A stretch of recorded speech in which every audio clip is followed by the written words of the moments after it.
дар мавҷ барномаи иттилоотии хабар.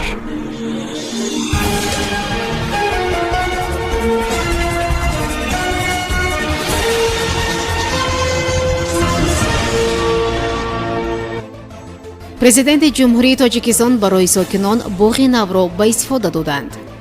дар душанбе миёни тоҷикистону ӯзбекистон 15 созишномаи нави ҳамкорӣ ба имзо расид. мақомоти суғд мактабҳоро барои пешгирӣ аз COVID-19 пайваста назорат доранд. музокироти сулҳи афғонистон ба кундӣ пеш меравад. созмони милали муттаҳид аз Арманистону Озарбойҷон хост фавран ба даргирӣ дар қаробоғи кӯҳӣ поён диҳанд. бо шарҳи пурраи хабарҳо бо шумо ҳастам Юниса Атамуллоева. салом.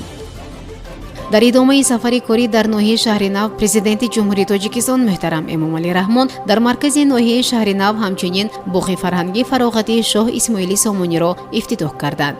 бинобар иттилои дафтари матбуотӣ президенти мамлакат иншооти мазкур аз ҷониби мақомоти ноҳияи шаҳри нав дар якҷойгӣ бо соҳибкорону шахсони саховатпеша дар масоҳати умумии 198 гектар бунёд шудааст. гуфта шудааст ки корҳои сохтмонӣ ҳанӯз аввали соли равон оғоз шуда, иншоот дар муддати кӯтоҳ ва бо сифати баланд ба итмом расонида шуд. инчунин дар ҳамин боғ президенти мамлакат ҳамчунин аз пайкараи тозабунёди асосгузори аввалин давлати тоҷикон шоҳ Исмоили Сомонӣ пардабардорӣ намуданд, қайд кардааст манбаъ. пайкари шоҳ Исмоили Сомонӣ бо дар назардошти зери биноаш 5 метрро ташкил дода, он аз ҷониби рассом ҳайкалтарош Сафарбек Қосимов таҳия шудааст. таъкид мегардад ки боғи Исмоили Сомонӣ дар ноҳияи шаҳри нав яке аз маконҳои асосии баргузории ҷашну чорабиниҳои давлатию миллӣ ба ҳисоб рафта, ҳамчунин барои истироҳату фароғати сокинон имконоти мусоид фароҳам овардааст. дар шаҳри Душанбе форуми сармоягузории Тоҷикистону Ӯзбекистон баргузор гардид ки дар чорчӯбаи он доираҳои тиҷоратии ду кишвар қарордодҳои нав ба имзо расониданд. бинобар иттилои дафтари матбуотии Кумитаи давлатии сармоягузорӣ ва идораи амволи давлатии Тоҷикистон форуми мазкур дар доираи ҷаласаи ҳафтуми комиссияи байниҳукуматии Тоҷикистон ва Ӯзбекистон оид ба ҳамкории тиҷоратию иқтисодӣ баргузор гардид. гуфта шудааст ки дар форуми мазкур беш аз 300 нафар соҳибкорони Ӯзбекистону Тоҷикистон аз ҷумла роҳбарони мақомоти давлатӣ, корхонаву ташкилоти давлатӣ, сармоягузорон ва намояндагони бахши хусусии ду кишвар ширкат варзиданд. ҳамзамон манбаъ зикр намудааст ки ҷониби Тоҷикистон ба меҳмонон дар бораи фазо ва имкониятҳои сармоягузорӣ дар соҳаҳои сайёҳӣ, саноат, энергетика, хизматрасонӣ ва дигар соҳаҳо дар Тоҷикистон маълумот дод. сипас ҷонибҳо лоиҳаҳои муштараки ҳамкориро баррасӣ намуданд. пас аз анҷоми қисмати расмии форум вохӯриҳои дуҷонибаи соҳибкорон дар шакли соҳибкор бо соҳибкор доир гардида, аз рӯи натиҷаҳои он санадҳои нави ҳамкорӣ мувофиқа ва ба имзо расонида шуданд. бино ба маълумоти Кумитаи давлатии сармоягузорӣ ва идораи амволи давлатии Тоҷикистон, дар доираи форум аз ҷониби субъектҳои бахши давлатӣ ва хусусии ҳарду ҷониб 15 созишномаи ҳамкорӣ ба маблағи $50 миллион созишномаҳо ба имзо расиданд ки қариб ҳамаи соҳаҳои ҳамкории иқтисодиро фаро мегиранд.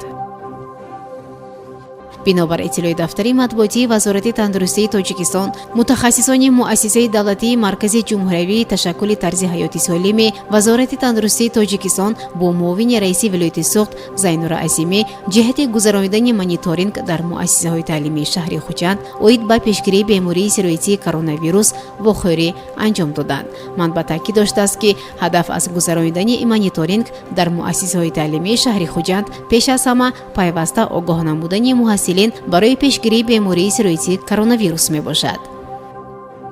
раиси шӯрои олии мусолиҳаи миллии Афғонистон дар дидор бо Шоҳ Маҳмуд Қурайшӣ, вазири корҳои хориҷии Покистон, таъкид кардааст ки музокироти сулҳи байни афғонҳо ба кундӣ пеш меравад. Абдуллоҳ Абдуллоҳ, ки ахиран ба Исломобод сафар кардааст, аз ҳимояти Покистон дар заминаи оташбас дар Афғонистон истиқбол карда афзудааст ки агар аз фурсати таърихи пеши рӯ истифода нашавад, буҳрон дар ин кишвар шадид хоҳад шуд. раиси шӯрои олии мусолиҳаи миллии Афғонистон бо қадрдонӣ аз Покистон ба хотири ташвиқи Толибон ба ширкат дар гуфтугӯҳои сулҳ афзуд ки таъмини сулҳи пойдору одилона дар Афғонистон ба суди ҳамаи кишварҳои минтақа ва ҳамсоя мебошад.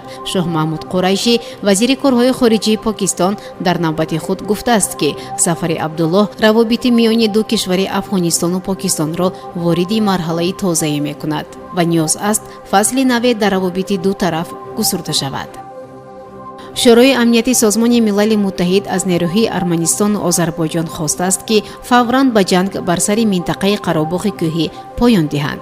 Антонио Гутерриш, дабири кулли созмони милали муттаҳид, аз нерӯҳои Арманистону Озарбойҷон даъват кард ки фавран ба ҷанг бар сари минтақаи Қаробоғи кӯҳӣ поён диҳанд. дар изҳороте ки аз 29 сентябр кишварҳои узви шӯрои амният аз даъвати дабири кул Антонио Гутерриш пуштибонӣ карданд ва аз ҷонибҳо хостанд ба даргириҳо дар ин минтақа хотима бахшанд ва ба музокирот оғоз намоянд. дар ҳамин ҳол шӯрои амният аз гузоришҳо дар бораи иқдомоти густардаи низомӣ дар минтақаи Қаробоғи кӯҳӣ ибрози нигаронӣ карда истифода аз қудратро ба шиддат маҳкум кард. سامیانی عزیز، در همینجا برنامه اطلاعاتی خبر به پایان میرسد. برای هر یک شما تنسیتی و خانواده را خواهانیم خیر. برنامه اطلاعاتی خبر از رویدادهای تاجیکستان، منطقه و جهان آگاه باش.